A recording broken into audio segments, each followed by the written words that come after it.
Welcome back, everybody, to another edition of the show. Back again for another week. And my guest tonight is Jason Portuondo. Looking forward to this conversation as I haven't chatted with Jason Mix right now.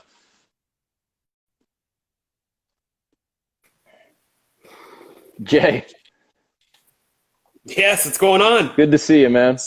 You as well, bro. You as well. It's been a minute. It has. It has. It's been too long. And if under normal circumstances, I'd say I'd see you out on the golf course, even though you're a far better golfer than me. I'd see you out on the golf course at some point. Yeah, but, you know, I don't know about that. I don't know about that. I'm gonna get a little bit more light here. One second. Yeah. Get more a little bit more light here. Hold on. That's a TV guy at heart. Yeah, that's it exactly. A few more candles for the brother. There we go. All right. So there we go. There we go. That's better. That's a little better. It's a little better. There we go. Yeah. Have you been out on the course yet or no?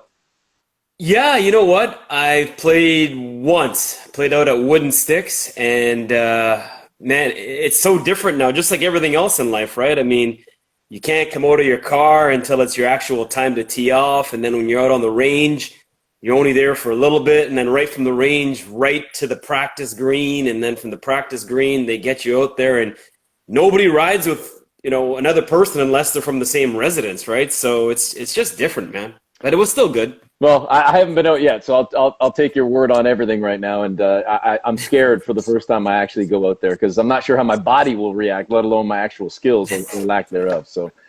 Yeah, you'll be fine. You'll be fine. Listen, before we start here, and I want to get into your career and going back to the day and growing up in Mississauga and looking at the career and all the different spots it's brought you, because you're one of those guys that has done a lot in the industry and worked at a lot of different places, and you're well versed and diverse in terms of your skill set and everything you've done.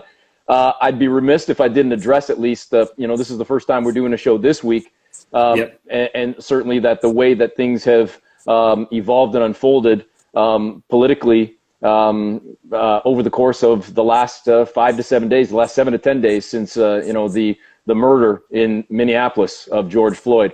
I wanted to give you a moment. If you wanted to address that, I'll kind of take your lead here in terms of what you do or don't want to talk about, because as I've said a number of times, Jason, here over the last few days, I feel like, especially as a white man and a white man in Canada, I'm here to do a lot of listening more than anything else, because I think we've all kind of come to accept, I don't want to speak on behalf of my entire race, but I think we've all learned that perhaps we need to be doing a lot more listening and then a lot more in terms of taking action and having each other's back that much more.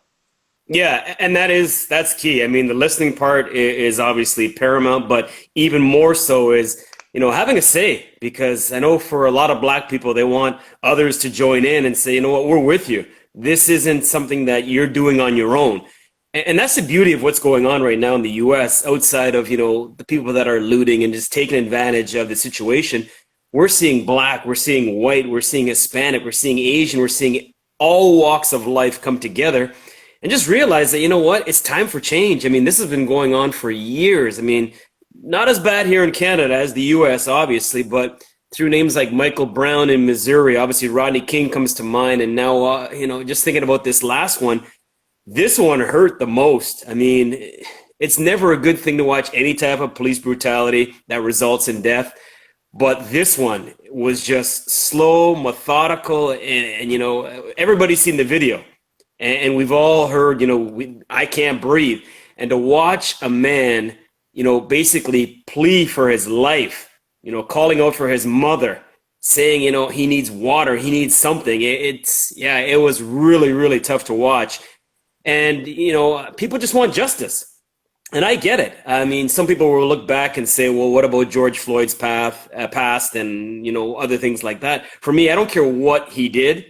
And I think it was something to do with counterfeit money or whatever the case may be. But the bottom line is this, humans, we're all humans, regardless of the color we are on the outside. We all bleed the same red blood, and we all put on our pants.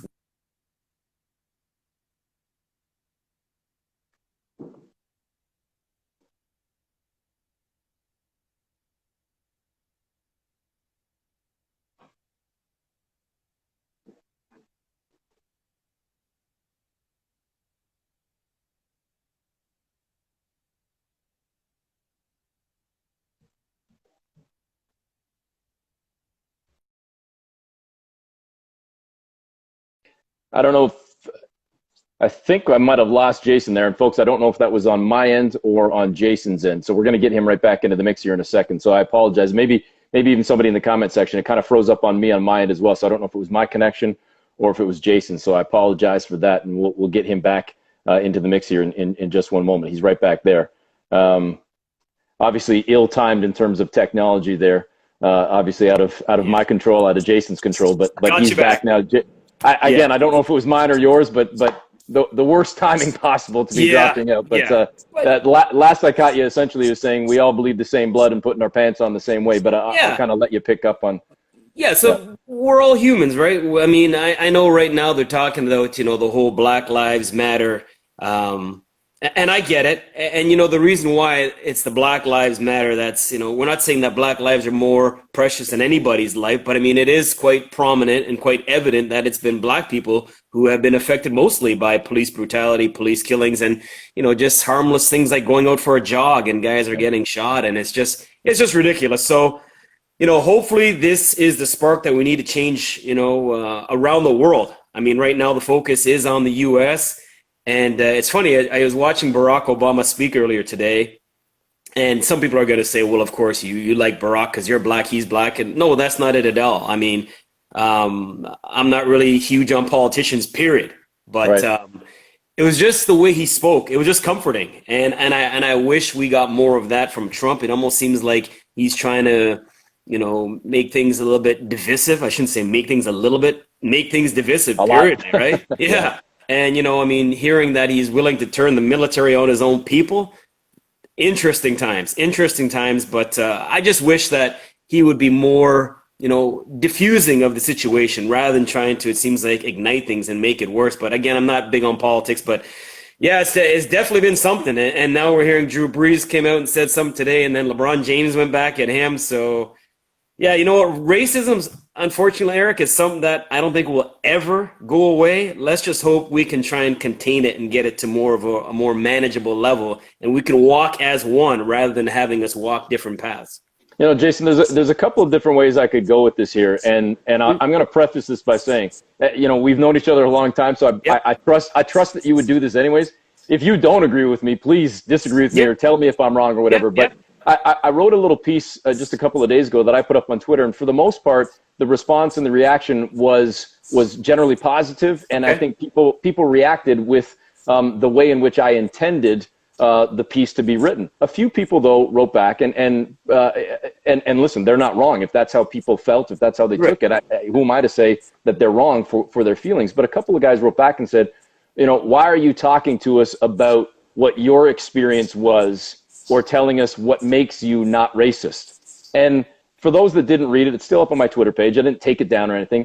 And my point was, just very quickly to give a very brief synopsis, I was trying to express that the way that I was raised, the way that I lived my life, the way that I've tried to live my own life with my friends, family members, coworkers, colleagues, athletes that I interact with, especially in my job working in a league that's 3/4 people of color. I like to feel like I've tried to be as straight and narrow as I can and as fair to everybody. However, in spite of all that, things are becoming more clear with every case that happens, with every incident that happens, especially stateside, but here in Canada too, that I still have work to do. I still need to do more. I still need to expect more from my fellow man, especially my fellow white man, let alone humans in general. I still need to listen and learn that much more. And I think that was the tone I was hoping to convey was, in spite of everything I've tried to do, in spite of trying to be the best person I can be, I still am not where I need to be, and what can I do now to do more? And that was the intention, at least, and I feel like that's at least where I'm coming from. I don't want to speak for anybody else, but that's where I'm coming from right now, where I struggle with, like, what more can I do to help at least bring a voice to those that don't have a voice right now, or to at least support those that need, not just want, but need my support right now. And that's where I'm coming from. Yeah. No, I hear you. I mean, you know what? Anytime you talk race, it's always touchy. You're always going to get people that are going to jump on your back and say, well, you've never walked a day in a black man's shoes. Okay, I get it. So that's their opinion. So what you're saying, that's what you feel. And you're not wrong. I mean, you feel the way you feel. and nobody can tell you otherwise. That's the beauty of life, right? We all have freedom of speech, right? And I look at it, other athletes, I feel that, prominent guys, whether it's a LeBron James, a Sidney Crosby, a Tom Brady, if these guys speak up, it's amazing the way people start listening, because we put athletes on a pedestal, right? And athletes, you've talked to a million of them. End of the day, they're people just like you and I. They got a few more zeros at the end of their number in terms of their salary, but they're no different than we are, right? And I guess I'm not sure if they're worried about traveling that slippery slope or saying the wrong things, but I think as Black people, we want to get that support from white people. We want to get that support from Asian people. We want to get that support from Latino people, just so that it doesn't look like we're the only ones that are, trying to bark up a certain tree. And when you have the people that say, you know what, I got your back. So we've heard Joe Burrow come out and say something, the recent draft pick for Cincinnati. We've seen Zach Ertz, the Philadelphia Eagles, come out and say something. So certain people are standing up and saying it. I know it's such a touchy thing, and that's why some people are afraid to get involved. But my message would be, get involved. You know what I mean? It's good to listen, but get involved and show that, you feel the same way others do. And if you don't, well, then that's fine. But I mean, there's no right or wrong, in my opinion. You have the way to feel the way you want to feel. It's interesting, just to go back a couple of minutes ago too. I can't imagine there would be anybody that disagrees with this, but again, I can only speak for myself. Yeah. There is no denying in my heart and in my mind that if I were to be pulled aside or pulled over by the police, no matter where I am, for a potentially counterfeit or a counterfeit $20 bill, I've got to imagine that the reaction to me is going to be far different than the reaction that ultimately happened with Mr. Floyd. It's going to be different than it would be for you. And the upbringing that I had as a youngster from infancy to 18 when I moved out of my home in Burlington, Ontario, was probably different than what you had even just 20 minutes to the east in Mississauga. Far different. And that's part of the issue, a major part of the issue and problem right there. Oh, yeah. And you know what? The problem, the way racism breeds, I mean, I can tell you, my wife is white. My daughter, obviously, being half white. So it's not like, you look at me and like, oh, black, black, black. No, that's not the case. I've got white in my family. I've got Hispanic in my family. My background is Cuban Jamaican. So I come from a real melting pot in terms of family. And, I look at my daughter and I watch the way she integrates with the other kids, whether they're whatever nationality, Indian, Asian, white, black, Spanish, whatever. Racism is not something kids are born with. This is something that they're taught. You watch kids, they don't even realize that they're different colors. They don't even see color. So, I really feel like it starts without knowing about other people's cultures. And a lot of the times, even growing up, I grew up in the burbs in Mississauga, as you talked about, and I was one of a handful of Black people at my school. So, I mean, that's the way it starts. You just don't have the knowledge about other people, what their heritage is. And I've seen it. I've been on both ends of it where, people have said stuff about me, or I've been in groups where people have said things about other people. And it's just disheartening, man. I mean, it's going to happen. That's why I said it'll never go away. That's just my opinion. I hope I'm wrong one day. I don't know if my eyes will live to see that day, but yeah, it's just something that'll always be around. And, you talk to athletes, they'll tell you that they get judged differently by officials, or officials will say things. And yeah, it is what it is. So we often get called out for playing the race card too much as Black people. Oh, poor me, I'm Black, blah, blah, blah, blah, blah. And you bring it out, that's the response you get. And it could be for a valid reason, right? But all you can do is try and make yourself a better person. Don't be bitter. Be better, as Jack Armstrong always likes to say. And it is what it is. Let's just hope this is going to be something that's huge in terms of a turning point, both sides of the border. And when I look at these officers, you can't paint with such a wide brush. Yes, there are some dirty cops out there, but there are dirty everything out there, whether it be cops, politicians, construction workers, whatever. It doesn't matter what walk of life. So you can't paint with such a wide brush, because I know lots of good cops out there. And we're seeing that now. Cops are kneeling down with people and, walking with protesters. It's just so easy to point the finger, and one day hopefully less fingers will be pointed and more of those fingers will be intertwined, just holding hands, walking together, one united group. How much do you view what's happening in the world right now, and just even putting racism and racial tension aside, just the world in general, how much do you view through your daughter's eyes and not your own, trying to think about the world in which she's growing up in and what she ultimately might be in charge of, in a sense, her generation will be in charge of one day? Yeah, 100%. Every day. As you know, being a dad as well. I mean, being a parent, it's a game changer. You know, you thought you knew what life was like before. You have a kid and you realize everything changes. Everything you do, everything you try to aspire to become, everything you try to, you know, gain in life is for your kids. And I think about that with my daughter because, you know, she's growing up and she's like, well, what am I? Am I black? Am I white? Mommy's white, you're black. What does that make me? And I said, that makes you the best of both worlds. That's what it does. And I said, you know, it's funny you bring this up because, you know, like everybody else, being a part-time teacher now with kids being out of school, you know, she was reading something the other day about a crayon. And the crayon's label was red, but the crayon was writing in blue. So it was trying to teach kids about just because you have a certain label doesn't mean you have to be that or that's what you are. The old don't judge a book by its cover. Mm-hmm. I know it's kind of early for a 6-year-old to be trying to figuring out stuff like that, but the message is there. And yeah, it's one of the many things I worry about in terms of the future of the way, you know, life is right now. And I just wish these kids could grow up being exactly the way they are. I mean, it's amazing to watch, like I said, all the different races of kids playing with one another, not realizing that they're different colors. Well, Conrad just wrote in a couple of moments ago, and I say this all the time in these shows, Jay. I do my best to look at the lens because it's me looking at you. I don't, if I'm looking down, I'm not making eye contact with you. But I saw Conrad write in, and it was something I was going to say, and he kind of echoed the sentiment as well. He's even going back to the point you made about teaching. It's not even necessarily about teaching. It's just learning.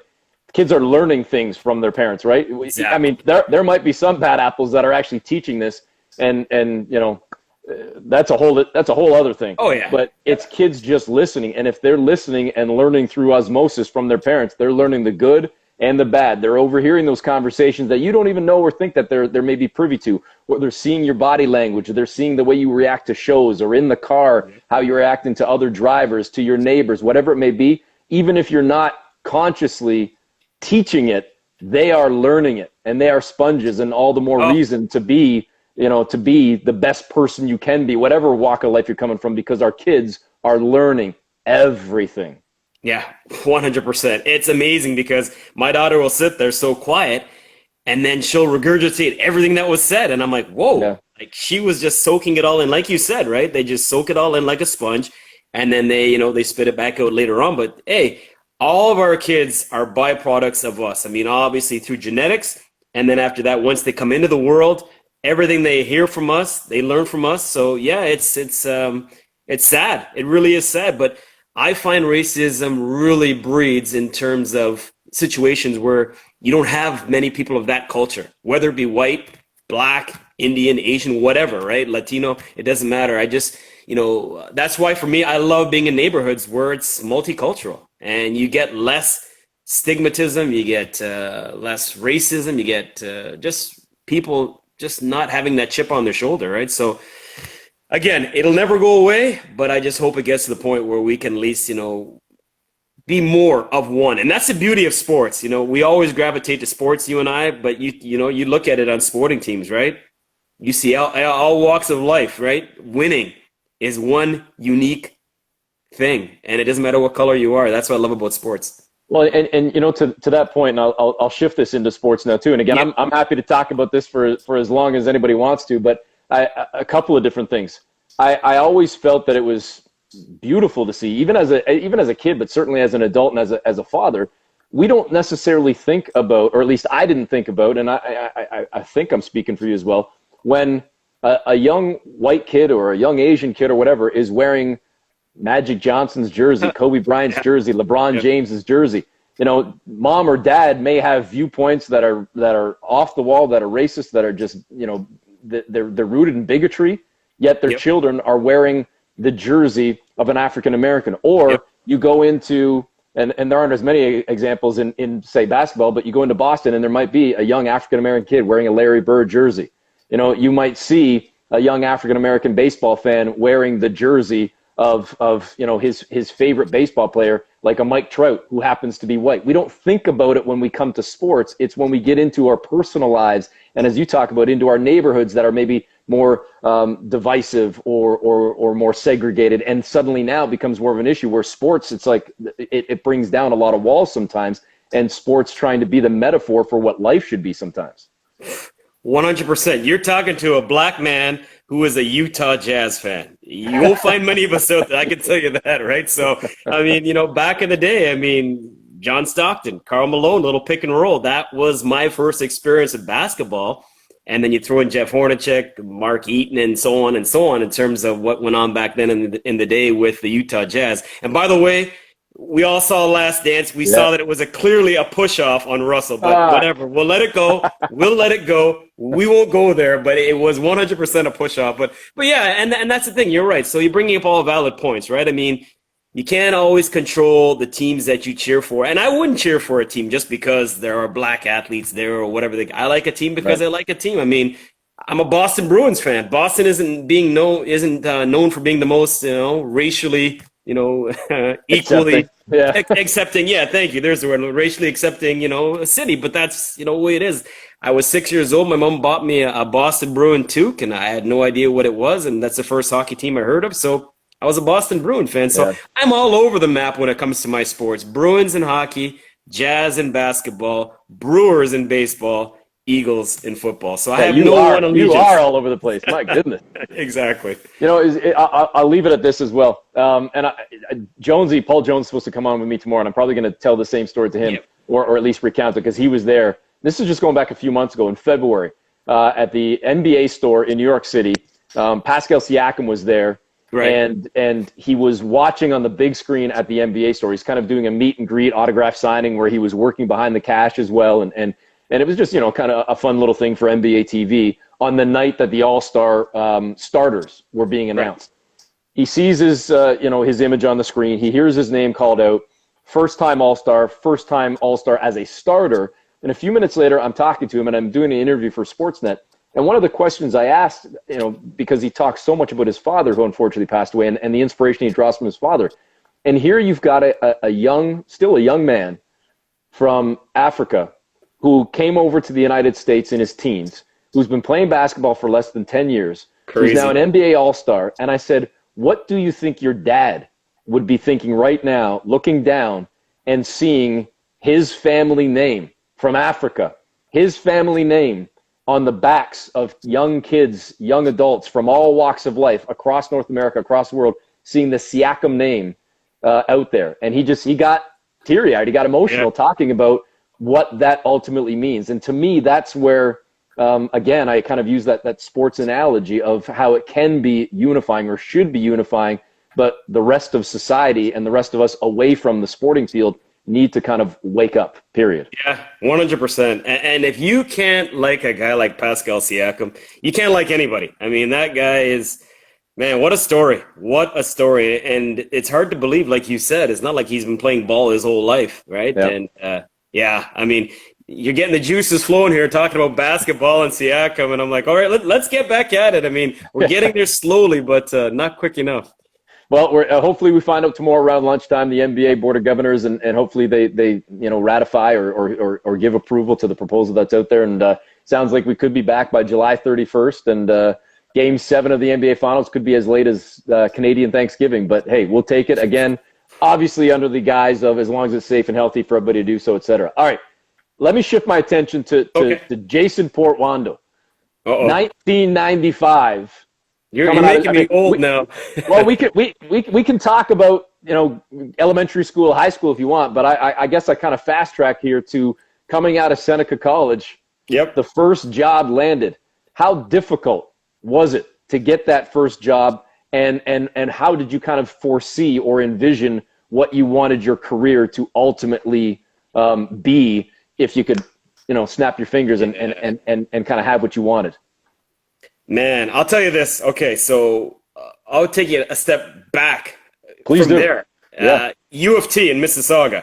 Yep. I went to U of T Mississauga. I took calculus in high school, like everybody else does. And my teacher gave me the credit just because she liked me. But she said, Jason, don't take it in university, any sort of post-secondary education. I said, okay, cool. Thank you. Well, I had no idea what I wanted to do. So I took commerce, which is like a form of economics, kind of accounting type thing, whatever. And no idea, what it was about. I just said, you know what, I'm going to go to some sort of post-secondary education because the system says I got to go. My friends are going. My family says I got to go. So I went. While I was at U of T, I started a sports show there. And that's how I actually got into this thing. So this wasn't plan A. It was actually plan B for me. But yes, I went to Seneca for a quick 2-year broadcast journalism program. I graduated, and I remember sending out 40 tapes and resumes across Canada just trying to get a bite. And I'll never forget this. Only 3 people responded. And I'll never forget this because I worked at FedEx at the time. So I sent everything out by FedEx. It looked so, professional, sending out my my VHS tapes at the time. And only 3 people responded. And lucky for me, I met Peter Gross one day at the racetrack. And he was working at 680 News, and he actually took me aboard as an intern there. So I started working at 680 News first as an intern, and I got to cover Jazz shoot-around back when the Raptors were at Skydome. So we're talking like Greg Ostertag, like back in the day, and Karl Malone was still there and stuff. So that was one of the highlights. But yeah, it was tough. And my first job in the TV industry was CKWS, which is a CBC affiliate in Kingston. But I had no idea just how tough it was going to be to get into this industry. And you talk about it again, we're going to go back to the color thing again. I mean, there aren't many black broadcasters in Canada, even now. But it's, you flip on the dial in the U.S. and it's completely different. You see a ton of black men and women doing sports in the U.S., but that opportunity is just not as afforded here in Canada, right? So I'm not crying and saying the woe me card pulling out, but I'm just telling it the way it is. But, it worked out. So a bunch of stops along the way. But yeah, my first job was in Kingston, the first black guy on TV in Kingston, and wasn't sure if they were going to accept me or not, but it was one of my better experiences. I still go back there to this day and visit people, and, it was the start. Did I know it was going to end up being what it is now? Had no idea. But the one thing I will say to anybody out there that wants to do anything in life, go for it. No matter how many people tell you it can't happen or it's not going to work, it's that much sweeter when you prove the doubters wrong. Because you brought it up, I want to ask you. Yep. I've had a couple of people, especially on Twitter the last couple of days, asking me, why do you think there aren't more blacks or people of color working in Canadian broadcasting, working in sports broadcasting? Admittedly, perhaps to a fault, I kind of look at it in my own little bubble and say, and this was one of my responses to somebody said, well, I know within the Raptors broadcast world, there's 6 primary team broadcasters. Right. 2/3 are white, myself, Matt Devlin, Leo Routens, Jack Armstrong, Matt Devlin. There's the 4, and then there's Paul Jones, Sherman Hamilton. Yep. It extends beyond that, obviously, when we think about on the TSN side, Rod Black, Brad Fay on the Sportsnet side, but then Sam Mitchell, Kayla Gray, Alvin Williams. Then, yes, there's Michael Grange. But I think of reporters that are kind of connected to the basketball realm as well. Now, we're not talking about, black, but Asian, other nationalities, whether it be Nikki Reyes, Arash Madani, the women that have been involved in Danielle Michaud and Kate Burness. To me, there's a diversity, but there's not obviously as many African Canadian or people of color that perhaps many want to see. I don't know that I have the answer for it. If it's a systemic thing, if it's whatever it is. I don't know if it's the culture that's been created in Canada. I don't know if it's predominantly that there have been so many. I don't want to sound trite or cliche about it, but there have been so many hockey broadcasters over the year and less involvement from non-whites in hockey as players, let alone as writers, broadcasters. I don't know what the answer is, but I can only imagine how difficult it was then for you and how difficult it still is then to this day for a person of color or for minority to kind of try and crack through, especially outside of a basketball bubble, let alone still within that basketball bubble. Right. And that's what I was going to say. You know, you talk about Jones, you talk about Sherm. It's almost like, okay, well, it's basketball. You talked about it, the demographic, largely black. So, you know what? A black guy there, you know, it makes sense. The funny thing is, I was at Sportsnet and I covered hockey one night on Hockey Central, and they were blown away at how much hockey I knew. So it's almost that stereotype of, you know, well, you don't see many, a lot more now, black people in hockey, but back then especially, there weren't many. So I guess they figured I'm more of a basketball guy, NCAA, NFL, blah, blah, blah. But I said, no, you know what? I love hockey and I know a lot of it. So yeah, that's always something that's bothered me in terms of you don't see as many black people. I'm not sure if they're not applying or they're just not getting the opportunity. But yeah, you know, you look around. I mean, news is a little bit more diverse, but when it comes to sports, you can almost count how many people are out there on one hand outside of, you know, specialty sports, because, you know, Jonesy and Sherm are covering just basketball. It's not like they're out there covering hockey and baseball and cricket or whatever the case may be, curling, whatever the case may be, right? But yeah, that's something that's always baffled me. I'm not sure as to why we're not seeing as many black people on TV in terms of sports. So, I mean, it is getting better, but it's still nowhere. I don't think the rule of thumb is what? Your station should reflect your community. And certain stations really try to abide by that. Some not so much. I mean, back in the day when Scott Moore hired me, I had a conversation with him and I said, listen, if you're hiring me because I'm black, you know, I don't want the job. I want you to hire me because you think I'm good. And it's a bonus that I'm just happen to be black and I'm ethnic. Right. So, you know, it's the best of both worlds. So it worked out well. And I owe a lot to Scott Moore because he was the guy that took that chance on me. And ironically enough, the first time he asked me when I was working at Woodbine, I said no, because we had just lost another on-air commentator. And I said, you know what, if I were to leave, they would be screwed at the racetrack. They'd be down 2 commentators. And I said, you know what, I can't. And people were like, oh, you're crazy. That could have been your opportunity. So I said, you know what, if it's meant to be, it'll happen again. 1 year later, he came and asked again. But this time, there were guys underneath me at the track ready to come up and take my spot. Because at the time, I was hosting the racing shows on Sportsnet.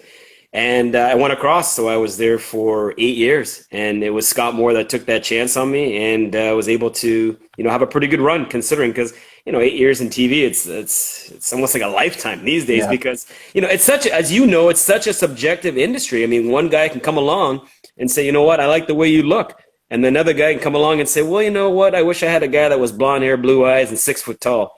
I don't meet any of those, not even the height. So neither do I, man. Yeah, I got no shot. So it is what it is, right? Again, you just have to make any opportunity you get, make the best of the situation and just roll with it. It's unfortunate, but yeah, a lot of things could be better, right? A lot of things could be better, but I'm not a proponent of hiring somebody just because of their ethnicity. No. I don't want to see somebody get a job just because they're Asian or just because they're of Indian descent or black or white, whatever. Give me somebody who deserves the job. Even women, even you look at women too, right? Absolutely. Now they're finally getting the opportunities. Back in the day, you see a female broadcaster, it was like, man, there's a female. And back in the day, they'd have to have their hair up and blah, blah, blah, blah. Now it's like, you know what, put your hair down, do your thing. And women are getting that opportunity. And hey, good on them, they're excelling. I don't want to skip over the Sportsnet stuff. I'm going to go back to that, let alone some of the other steps along the way in the career.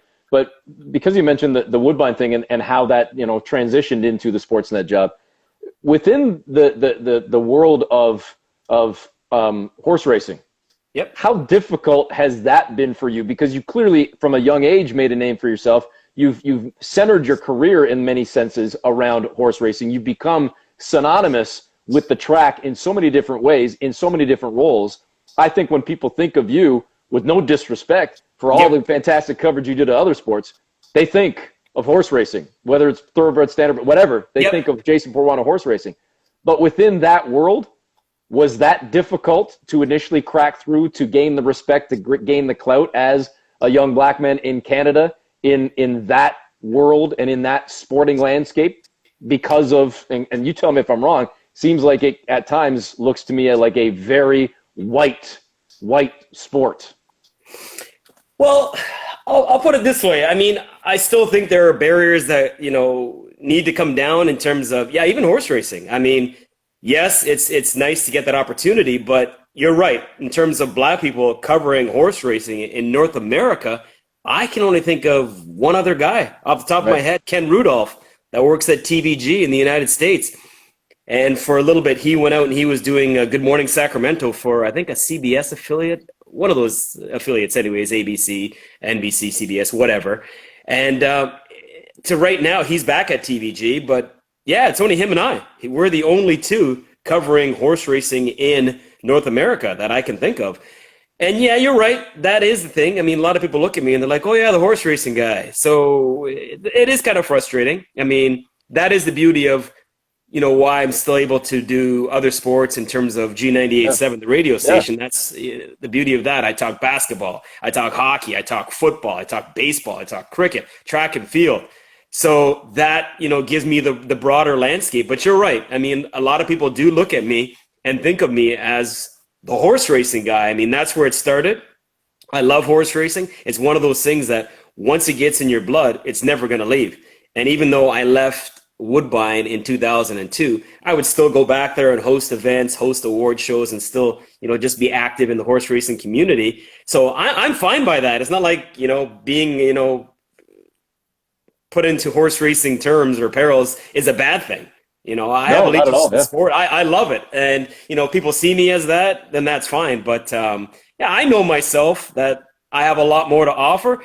Do I still wish I was on regular TV? At times I do, but then there are times when I look and I see what's going on and remember just how subjective it is.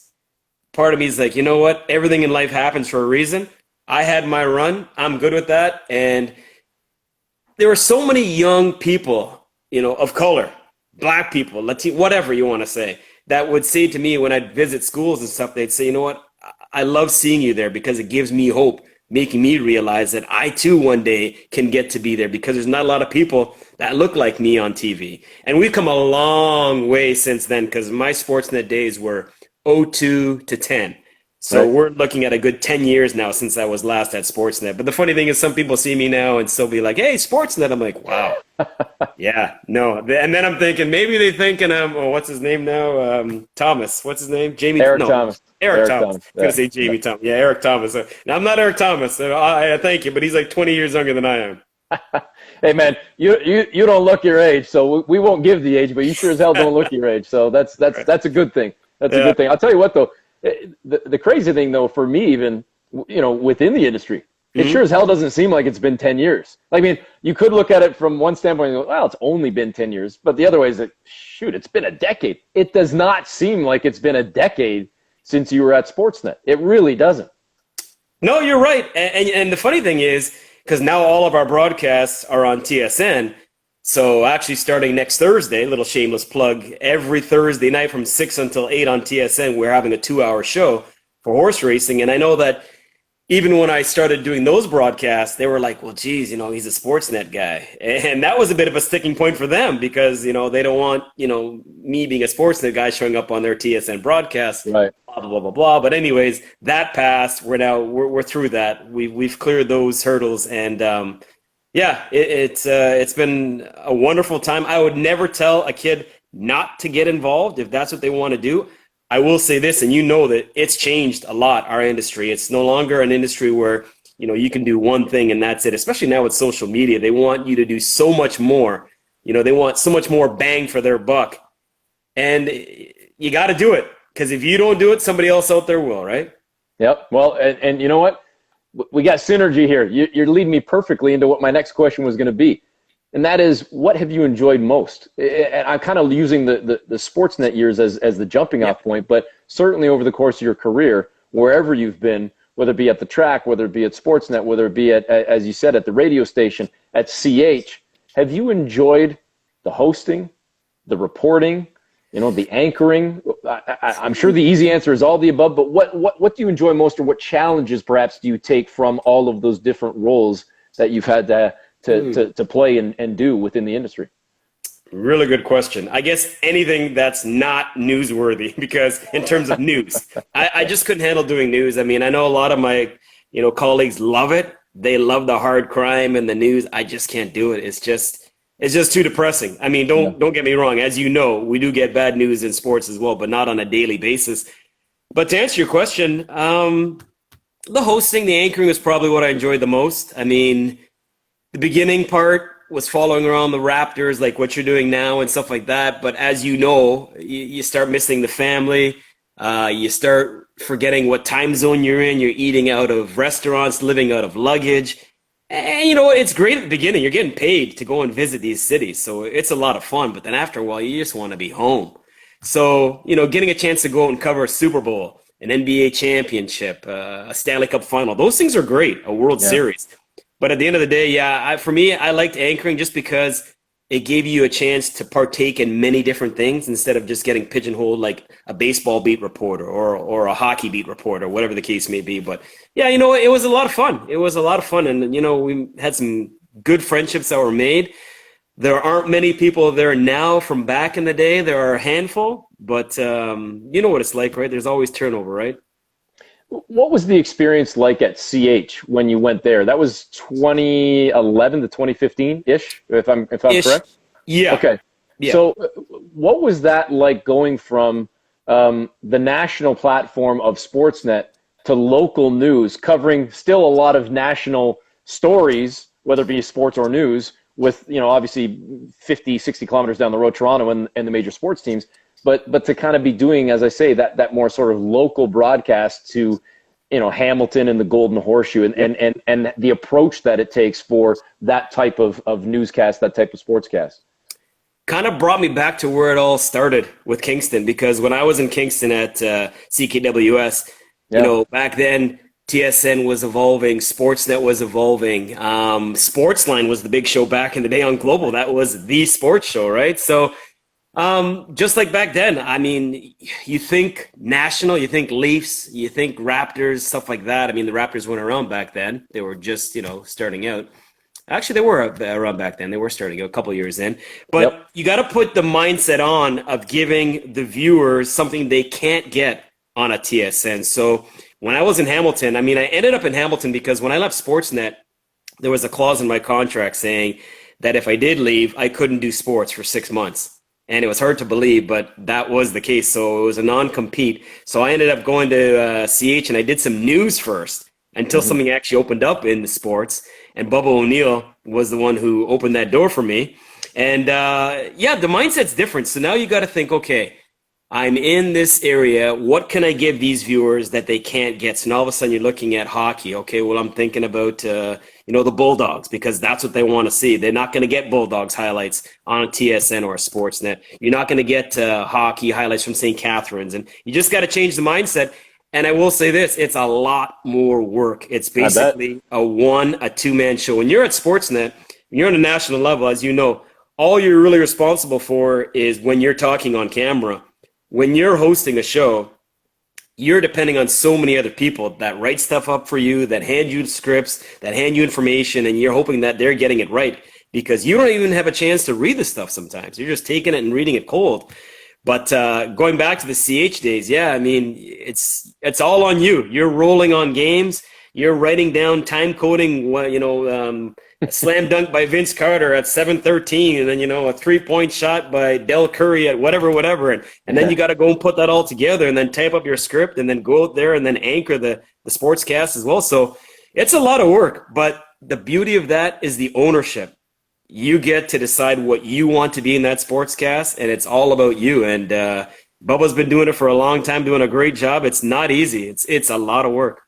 Does it make it, to your point, not only more personal in terms of what you're delivering on the air, but do you feel more personal to the audience? Not that, as you said, people don't recognize you, you know, when you walk the streets now, and they might still be shouting out Sportsnet and not CH or not Woodbine. But either way, when you were within that community and walking around, and people kind of have that connection because you're their local guy.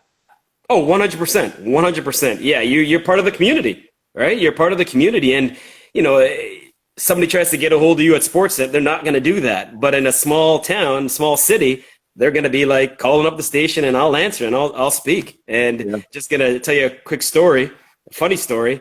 When I was back at CKWS in Kingston, I was doing hockey highlights, and Glenn Healy was in net. and Glenn Healy was like in the crease trying to find the puck. And I said, look at Glenn Healy fishing around trying to find the puck, looking more like Jeff. Not realizing Jeff Healy is a blind guitarist. Had no idea. But, you know, the story, though, ends well because I met Jeff one day at the racetrack. He came out for an event. I told him the story, and he laughed his ass off. He goes, that is the greatest thing I've heard in a long time. And that made me feel so much better because I had no idea at the time when I said that Jeff Healy was blind. So here I am talking about Glenn Healy fishing around trying to find the puck looking like Jeff. Oh my, yeah, that was not good. But yeah, it's a different beast. I mean, you feel like, you know, you're part of that community where when you're on a national level working at a Sportsnet or a TSN, you're going right across the country, right? So you don't have that connection that you would being in a smaller market like a Hamilton. But I will say this for CH, they are integral because you think about it, to the east, the nearest station is really in Toronto. Yep. And then to the west, you're looking at what, Kitchener?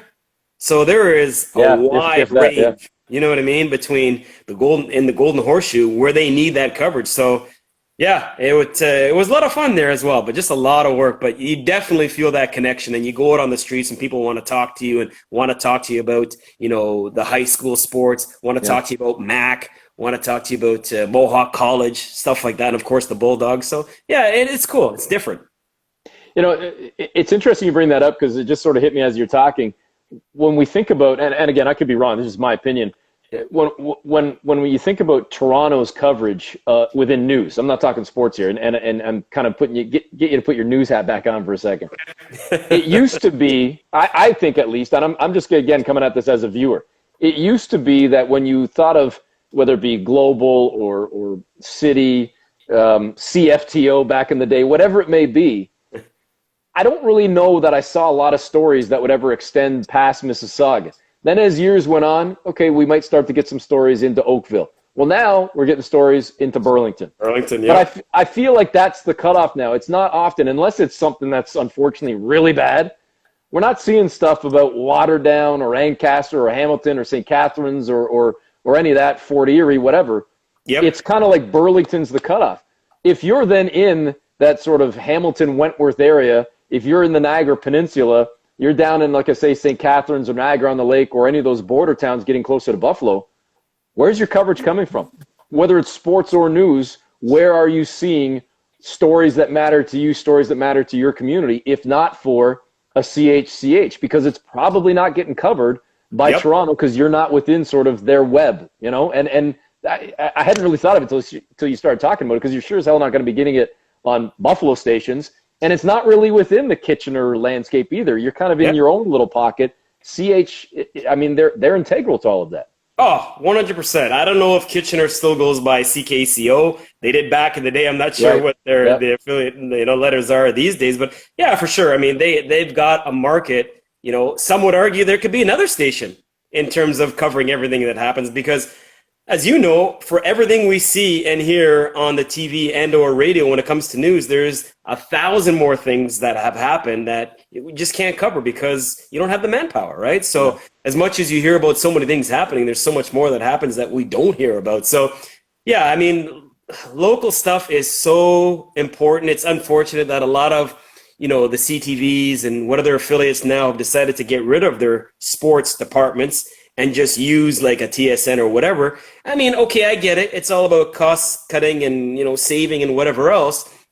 Sportsnet now doing it for City and whatever the case may be. At times he still has their sports, but I miss that local flavor. And I'm sure that if you go through the different regions, they'll tell you the same thing. I mean, City TV with their Athlete of the Week. You know how many kids love seeing that and a chance to get on there as the Athlete of the Week? And that's one of the things I tried for on my radio station with G98.7 was I tried to corner that market for high school sports and, you know, do OFSA championships and stuff like that and ROPSA and whatever else. But it's so hard. I mean, I'm relying on the teachers and students to call in with their sports because obviously I can't do it all by myself. And it started off hot and heavy, and then all of a sudden it just started to peter out. But there is such a need for local sports. And that's where, you know, like Bubs comes in with CHCH and back in the day Ken Welsh as well, because you know what? That's what people want. I mean, as much as it's nice to hear about the Raptors and Leafs, you love to hear what's going on in your own backyard as well. So that's the dynamic of local TV that's missing. And yeah, CHCH, yeah, they should maybe get a CHCH part 2 because, yeah, there's a lot of ground to cover there. They do a great job, but yeah, there's a lot of ground to cover there. How local, for lack of a better term or better analogy, how local is the racing community when we speak about Woodbine and where you do so much of your work now? I mean, is that a kind of a very tight-knit community when we talk about, whether it be, trainers, workers, the riders, the racers, let alone the fans? Is it kind of got that local feel to it? Well, on the harness side, it's pretty rural. I mean, you won't find a lot of people from the city in terms of, where they live. A lot of them living on farms, training centers, stuff like that, training facilities, within, I'd say, half an hour or so of actually Mohawk Park. Thoroughbred side, completely different. It's not exactly local, but they come from everywhere. I mean, all over the city. You get some that are in Rexdale, you got some that are in Schomburg, you got some that are in Orangeville, just you name it. So it's all over the landscape. It's completely different. And, speaking of the diversity, it's quite diverse at Woodbine. We don't see many black people in harness racing. It's a rarity. I mean, when I was there, I was one of maybe 3 guys that would be there on any given night. And it's not like it's racism. That's not the case. It's just, like I said to you, it's out in rural Canada, and you don't find a lot of people out in rural Canada, right? So that's just the way it's drawn up. And, harness racing isn't a big thing in the Caribbean. I mean, you look at the racetrack, you go to there, you go through the stands, you see a lot of guys there from Jamaica and Barbados and Trinidad, and horse racing's huge for them. And not so much of the harness racing. So it's 2 completely different communities when you talk about the thoroughbred community versus the harness community. But the one constant, man, it is a community. Anytime things are bad, it's a time of need, they come together. And I know it's cliche to say, but they really do. And it's great to see, no matter what the obstacles are, we come together as one united family. And even now, we're starting back racing coming up on the weekend. And all these protocols are in place. And, we're doing our best to adhere to them, because the last thing we want to do, being the first sport back in Canada to have live action, is to mess things up. So yeah, we're really working on making sure that we follow all of the means necessary to make this work. Again, we're connected here, man. We've only got like 6-7 minutes left, and that's exactly where I wanted to go. You guys are back. How has the pandemic not only impacted the horse racing world, but more importantly, what is it going to look like coming back? You just talked about a lot of these rules and safety measures that are in place. Give me a sense of what it's going to look like come this weekend and moving forward. Quite different. First off, no fans. So that's a biggie. And there are other ways of still wagering. You can do that online, which is obviously good. You can do it through the phone as well. So you don't have to be there, but like any fan experience, you want to be there if you can, right? But for now, they can't. We've got a new app out called Dark Horse, which is very fan-friendly. It's more for people that know nothing about racing. All you got to do is download the app, see how much money you want to spend, and AI does the rest for you. And it's pretty cool because kids these days don't want to have to pick up the racing form and study it and learn what all the jargon is and what all the numbers mean. They just want to pick a name, a number, and have some fun, right? Just do it like that. But we're gonna have physical distancing. People are wearing masks. The riders are going to be wearing masks until they get to the gate, and then they're allowed to take them off for the actual race. But yeah, it's just going to be so weird. Nobody's going to be there outside of the essential people that are needed to be there. Even us as broadcasters, one of us will be in the studio, one of us will be outside in the grandstand. So we're going to do our part to stay apart. Nobody's going to be there, I talked about, in terms of fans for probably a good couple months. We're hoping by September we get the go-ahead for fans to come back, but like everybody else, we're at the mercy of the government, and whatever they say, we've got to do. So we kind of feel like this is really cool, being kind of the leaders to get back at it in terms of major sports, because obviously there's no hockey, there's no football, there's no baseball, no basketball, no soccer right now, nothing being played in Canada. We're the first being given the green light, so to speak, but we can't mess up. So as much as we've got this opportunity, we can't let our guard down. We realize it's a completely different world that we're living in. for now, hopefully things get more relaxed as time goes on, and we get better numbers in terms of the COVID. But hey, like I said today, I was talking with my boss, and I said at the end, we had a little one-on-one for the horse racing people, and I said, hey, win or lose this weekend, we're all winners because we're back. And a lot of other sports can't say that, and they wish they could. Is there any apprehension on your part, just you personally, in terms of going back and being out in the world again, being back within the workforce? No, I mean, I guess it depends on who you speak to, right? I mean, there are people out there that have their conspiracy theories. I get it. Other people are way at the other end, and they're even afraid to go outside. Right. I'm not like that. I think if people do what they're supposed to be doing, basic things, hygiene-wise, like washing your hands. I mean, we should know better anyways, right? Wash your hands. I mean, come on, seriously, it's 2020. We're telling people to wash their hands. Sneezing, again, another courtesy thing, to sneeze into your arm. That's been around for years instead of just sneezing out. But it's amazing how many people still do that, cough out and sneeze out and, infect others.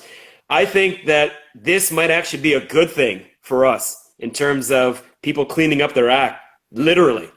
And I'm fine with it. I'm fine with it. I know some people are still kind of skeptical, but I'm fine with it. I'm not too concerned. I just think that if you take the proper measures, I mean, it's like any type of germs. If you happen to touch something that's got germs on it, wash your hands before you touch your face or whatever, you're fine, right? It's all about, and it's not easy to do because you think of it as, oh, don't touch your face. But, you count how many times in a day you touch your face. It's crazy to think, but it's easily over 100. It maybe into the couple hundreds. Who knows, right? But no, I'm not worried. I just think everybody has to do their part because as great as it is that we're back racing, all it takes is for a few people to mess up, and then we could be back on the outside looking in again. Last question for you here, because it's normally a hard out at the top of the hour on Instagram Live. So we've only got about 2 minutes left. It's 10. It's almost 10:58. So the hour has flown by. The hour has flown by. Okay. What have you missed most about whether it's personal, professional, sports, whatever? What have you missed most over the last 10+ weeks? Pearl line? No, just joking. That's part of it. That's part of it, let me tell you. But yeah, you know what? Just sports. Because you know what? To be honest, in my walk of life, we're constantly looking at races, prepping. I spend way more time prepping than I do actually executing the shows. When I go to work to do these shows, it's easy. It's all the work getting ready. And sports is my partner. Sports is what keeps me going through the night. I mean, my wife gets up at like 5:36, so she's in bed by 9:30, 10. My daughter being 6 years old, she's in bed by 8:30. I'm up every night by myself. So sports is my friend, and I truly miss it. And they always say you never realize just how much you miss something till it's gone, and it's so true. Like, I can't get into shows. I know some people binge watch the Ozarks and the Homelands and whatever series and blah, blah. I can't get into them. For me, I'm all about sports. And it's just been really, really tough. I mean, I can't watch sports where I already know what has happened. I will admit I did watch the Raptors' final game again when they clinched in Oakland. That was cool because that's obviously a part of history. But I can't watch these games where I know what's happened and, it's just – maybe background noise, okay, fine. But to actually sit down and pay attention like, oh, this is riveting. So, yeah, I just miss it. And I can't wait for it to come back. And not that I took it for granted because I never did, but it just makes me realize how much I miss sports. And don't get me wrong, Eric. I'm not saying that sports, is as important as to what's going on in everyday life. Don't get me wrong. I know that this pandemic, I hear you. Called for the stoppage of sport. I get it. But man, oh man, I've missed it. I can't wait to see you back out on the court. I can't wait to see the Raptors back there. And by the way, whoever wins this year, we got to put an asterisk beside it. It's not a real year. So the Raptors, win or lose, are still the real last champions of basketball. See, now you've teased. We got to have a second show, because I don't think I agree with you there, but we literally have like 30 seconds. So we can't get into no worries. We'll pick it up another time. All right. I appreciate you doing this, and thanks for your comments off the top as well. It's certainly an important conversation that needs to be had and that needs to continue to be had moving forward as well. So thanks for this. All the best to you and your family, Jason, and I look forward to seeing you when it's safe to do so. Yeah, sounds good, boy. Appreciate it. And hey, it's fun being on anytime. Just holler. All right. Thanks, Jason, and thanks everybody for watching. Be back again tomorrow night. Take care, folks.